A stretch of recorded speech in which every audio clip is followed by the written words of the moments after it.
இயேசு கிறிஸ்துவின் இனி நாமத்தினாலே தூத்துக்குடி நாசர திருமண்டல மக்களுக்கு இந்த பத்திரிகை செய்தியின் மூலமாக சில நல்ல தகவல்களை தெரிவித்துக் கொள்கிறேன். இந்த நேரத்திலே கடந்த 2 நாட்களுக்கு முன்பாக எஸ்டிகே ராஜன் அணியினர் ஒரு சில கூட்டங்களை ஏற்படுத்தி அவர்கள் தவறான கருத்துக்களை முன்வைத்தார்கள். இதை நான் முதலாவதாக மறுக்கிறேன். அவர்கள் சொன்ன கருத்திலே அநேக கருத்துக்கள் பொய்யானவை, தவறானவை. இதை நான் முதலாவதாக மறுக்கிறேன். அதற்கு ஒரு சில சான்றுகளை நான் எடுத்து கூறுகிறேன். அண்ணன் ஜான்சன் அவர்கள் சொன்ன பொழுது அவர்கள் சொன்னார், பிரம்பு சேனல் ஒரு மீட்பு இயக்கம் 1 வருடமாக நான் இயக்கிக் கொண்டிருந்தேன் என்று சொல்கிறார்கள். அப்பொழுதே தெரிகிறது இது எஸ்டிகே ராஜன் அவர்களுடைய பி டீம் என்று தெளிவாக தெரிகிறது. கடந்த நாட்களுக்கு வரை அவர்கள் என்ன சொன்னார்கள், நாங்கள் 3வது அணி தனியாக நிற்க போறோம், மீட்பு இயக்கம் என்று சொல்லிக் கொண்டிருந்தார்கள். அப்பொழுது சொன்னவரை எஸ்டிகே ராஜன் அணியினர் தவறு செய்கிறார்கள், டிஎஸ்எஃப் அணியினர் தவறு செய்கிறார்கள் என்று சொல்லிக் கொண்டே இருந்தார்கள். ஆனால் கடைசி நேரத்திலே அவர்களால் வாக்கு பெற முடியாது என்று, தேர்தலை சந்திக்க முடியாது என்று தெரிந்தவுடனே ராஜன் அவருடன் மறுபடியும் போய் அவர்களை சேர்ந்து கொண்டு ஒரு பேட்டியை அளித்தார்கள். பேட்டியிலே அவர்கள் சொன்னது, அதாவது டீச்சர்ஸ் அப்பாயின்மெண்டிலே கரப்ஷன் என்று சொன்னார் ஜான்சன் அவர்கள். ஒரு டீச்சர் அப்பாயின்மெண்ட்ல கரப்ஷன் என்று சொன்னால் நான் அதை உண்மையாக கண்டிக்கிறேன். எந்த ஒரு டீச்சரிடம் நாங்கள் 1 ரூபாய் கூட வாங்கவில்லை. எலிமெண்டரிக்கு என்று ஒரு குறிப்பிட்டிருக்கிறது, மிடில் ஸ்கூலுக்கு என்று குறிப்பிட்டிருக்கிறது, ஹையர் செகண்டரி என்று 3 விதமாக இருக்கிறது. ஒவ்வொரு எலிமெண்டரிக்கும், மிடிலுக்கும், ஹையர் செகண்டரிக்கும் என்னவென்று நியமித்திருக்கிறோம் திருமண்டலத்திலே.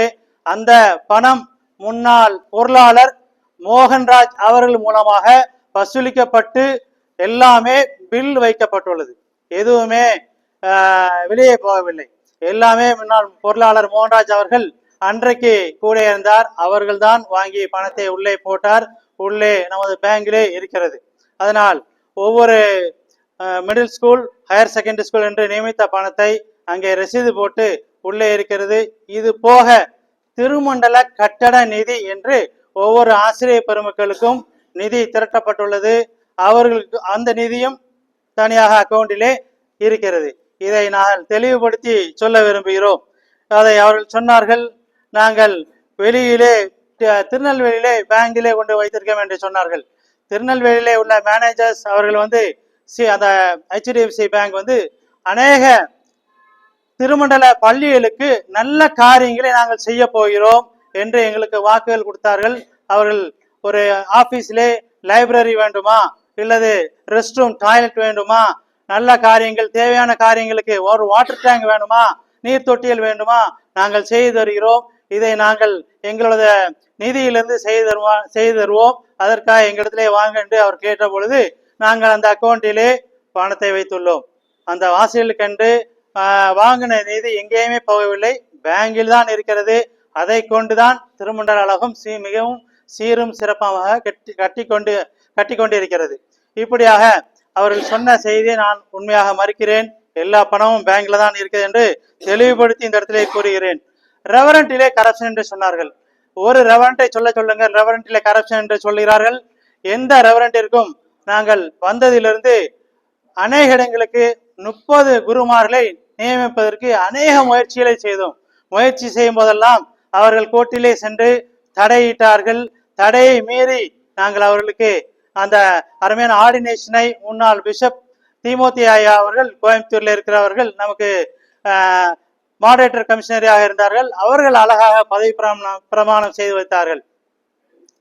அப்பொழுது அவர்களுக்கு குருமார்களுக்கு என்று வாங்கின நிதி 1 லட்சம் PF அவர்களுக்கு வைப்பு நிதி என்று ஆல்ரெடி திருமண்டலம் உதயமானது இருக்கிறது. 1 லட்சம் வைப்பு நிதி, அதை வாங்கியிருக்கிறோம். 1 லட்சம் திருமண்டல கட்டண நிதி, இந்த 2 லட்சம் தான் பெறப்பட்டுள்ளது. இதுவுமே அங்க ரசீது பக்காவாக இருக்கிறது. அதையுமே நாங்கள் கரெக்டாக வச்சிருக்கிறோம். அவர்கள் அதிகமாக 3 லட்சம் வாங்கினோம், 5 லட்சம் வாங்கினோம் என்று சொல்கிறார்கள். எல்லாமே பொய்யான கருத்து. இந்த இடத்துல ஆணித்தரமாக சொல்கிறேன். அது மட்டுமல்லாது பில்டிங்லே கரப்ஷன் என்று சொன்னார்கள். திருமண்டல அலுவலகம் மிகவும் சீரும் சிறப்பமாக 20 ஆண்டு காலமாக கட்டி முடிக்கப்படாத ஒரு சூழ்நிலை இருக்கும் பொழுது திட்டங்களை தீட்டினோம். நிர்வாகிகள் அனைவரும் சேர்ந்து எக்ஸிக்யூட்டிவ் எல்லாரும் சேர்ந்து ஒரு திட்டத்தை தீட்டி எக்ஸிக்யூட்டிவ்ல பதிவு செய்து அப்போது முன்னாள் பிஷப் நமக்கு வந்து மாடரேட்டர் கமிஷனர் அவர்கள் தீமோத்தி ஐயா இருந்தார்கள். அவர்கள் தான் அந்த பத்திரிகையிலே எல்லாம் செய்தி போட்டது நிமித்தமாக வந்த ஒவ்வொரு டெண்டரையும் அவர்களும் ஆபீசர்ஸும் கிட்டத்தட்ட அந்த பில்டிங் கமிட்டி மெம்பர்ஸ் ஒரு 15 பேர் கொண்ட குழு மத்தியில தான் பிஷப் ஐயா அவர்கள் தான் அந்த ஒவ்வொரு டெண்டரையும் கட் செய்து ஓபன் செய்து கொடுத்தார்கள். அது நிமித்தமாக எல்லா இதையும் டெண்டரையும் ஓபன் செய்து யாருடைய மதிப்பீடு குறைவாக இருக்கிறது என்று தெளிவாக எடுக்கப்பட்டு அவர்களே பிஷப் ஐயா அவர்களே அப்ரூவல் கொடுத்தார்கள். இந்த பில்டிங் இந்த கட்டிடக்காரருக்கு நீங்கள் கான்ட்ராக்ட் அனுமதி கொடுக்கலாம் என்று பிஷப் ஐயா அவர்கள் அப்ரூவல் கொடுத்திருக்கிறார்கள். அது நிமித்தமாக அந்த பில்டிங் கட்டிடம் கட்டுவதற்கு போதுமான பண நிதியை திரட்டி 20 ஆண்டு காலமாக இல்லாத ஒரு சூழலில் ஒரு வளர்ச்சி திட்டத்தை அருமையாக செய்திருக்கிறோம். அதை முடிக்கும் தருவாயில் உள்ள சூழ்நிலையில் அதாவது நம்மளுடைய நிர்வாகம் மாறிவிட்டதால் அதை முடிக்க முடியாத சூழ்நிலை. இன்றும் நாங்கள் பொறுப்பேற்று வந்து கண்டிப்பாக அந்த முடிவை நாங்கள் சீர் செய்து அது கண்டிப்பாக மீண்டும் ஒரு திறப்பானை செய்து வெற்றி விழாவாக கொண்டாடப்படும். அதாவது 2003 நம்ம திருமண்டலம் பிரிக்கப்பட்டது. 2025 ஆண்டுகள் ஆச்சு, 2025 வருஷம் ஆச்சு. அதை கட்டுவதற்கு கடுமையான போராட்டங்கள், அநேக தடைகள், அதையும் தாண்டி நாங்கள் செயல்பட்டோம். வெற்றியாக அதை முடித்தோம். கிட்டத்தட்ட 75% வேலைகள் அது முடிக்கப்பட்டுள்ளது. பேமெண்ட் பார்த்தீங்கன்னா ஒரு 80% பேமெண்ட் கொடுத்தாச்சு. மீது 20% நாங்கள் பேமெண்ட் வைத்து விட்டு தான் வந்தோம். பேமெண்ட் இல்லாமல் இல்லை, பேமெண்ட் வைத்து விட்டு தான் வந்தோம். அதை கால சூழ்நிலை எங்களோட நிர்வாகம் முடிந்ததனால் நாங்கள் அடுத்ததாப்புல வந்து செய்யறதுக்கு நாங்கள் ரெடியாக இருக்கிறோம். கோர்ட் ஃபீஸை பத்தி பேசுகிறார்கள். கோர்ட் ஃபீஸ், லீகல் ஃபீஸ் உங்களுக்கு எல்லாம் தெரியும். ஹைகோர்ட் என்றால் என்ன வாங்குவாங்க, சுப்ரீம் கோர்ட் என்றால் லாயர் ஃபீஸ் என்ன வாங்குவாங்க என்றெல்லாம் தெரியும். ஒவ்வொரு ஹைகோர்ட் ஃபீஸுக்கும் சுப்ரீம் கோர்ட்டுக்கும் பார்த்தால் அவர்கள் தான் கோர்ட்டுக்கு முதலாவதாக செல்கிறார்கள். கோர்ட்டுக்கு அவர்கள் செல்லும் பொழுது திருமண்டலத்திலே இருக்கும் பொழுது திருமண்டல நிர்வாகம் தான் கண்டிப்பாக கோர்ட் ஃபீஸை கொடுக்கும். நாங்கள் வெளியிலே இருக்கும் பொழுது நாங்கள் செலவழித்தோம். நாங்கள் வெளியில இருக்கும் பொழுது நாங்கள் செலவழிக்காமல் இல்லை, நாங்கள் அதை எங்க சொந்த செலவிலே செலவழித்தோம். நிர்வாகத்தில் இருக்கும் பொழுது நிர்வாகம் தான் செலவழிக்கும். இதுதான் வந்து திருமண்டலத்தில் உள்ள நியதி. அதனால் கோர்ட்டு ஃபீஸிலே ₹1 கூட எந்த விதமும் இல்லை. லீகல் ஃபீஸ் அங்கிருந்து வருகிற ஒவ்வொரு ஃபீஸையும் தெளிவாக அக்கௌண்ட் பே செக்ல தான் அந்த அட்வொகேட்ஸ் ஒவ்வொருத்தருக்கும் திரும்ப கொடுக்கப்பட்டிருக்கிறது. எந்த மாற்று கருத்துமே அதற்கு இல்லை. அதனால் அவர்கள் சொன்ன ஒவ்வொரு கருத்திற்கும் நான் மறுப்பு தெரிவிக்கிறேன். எந்த விதத்திலும் தூத்துக்குடி நாசர் திருமண்டலத்திலே டிஎஸ்எஃப் அணியினர் ₹1 கூட எடுக்கவில்லை என்பது இந்த இடத்துல தெளிவாக நான் பதிவு செய்கிறேன். அது மட்டுமல்ல, அவர்கள் சொன்னார்கள் 6 மாதத்திலே நாங்கள் வெளியே சென்று விட்டோம். இவர்கள் பண்ண இந்த ஒவ்வொரு குற்றச்சாட்டை சொன்னார்கள் இல்லையா, இதெல்லாம் வைத்து வெளியே சென்று விட்டோம் என்று சொன்னார்கள். அதுவும் பொய்யான கருத்து. அவர்கள் கிட்டத்தட்ட 2 வருடம் 1.5 வருடம் 2 வருடம் எங்களோட இருந்தார்கள். கூட இருந்து சினாடோட தீர்மானத்தின் போது சினாட் நம்ம டைசிஷன் கவுன்சில் அருமையாக சண்முகபுரத்திலே ஏற்படுத்தப்பட்டது.